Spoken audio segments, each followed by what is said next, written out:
నా నిమిత్తం ఎవరైనా ఏదైనా కోల్పోతే దానికి ప్రతిగా 100 తిరిగి నేను దయచేయగలవాణ్ణి అని చెప్పాడు ఆయన. ఇహమందు 100 రెట్లును పరమందును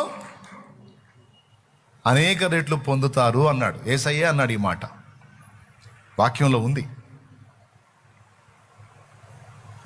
కాబట్టి నువ్వు ఏ విధంగానైనా సేవ చేస్తే, నువ్వు ప్రవచన సేవ చేస్తావో, ప్రార్థన సేవ చేస్తావో, కాపరిత్వపు సేవ చేస్తావో, సువార్తికు సేవ చేస్తావో, పరిమళించే సాక్ష్య సేవ చేస్తావో,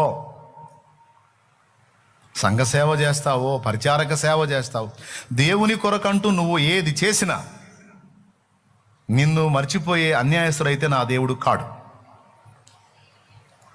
అర్థమైందా?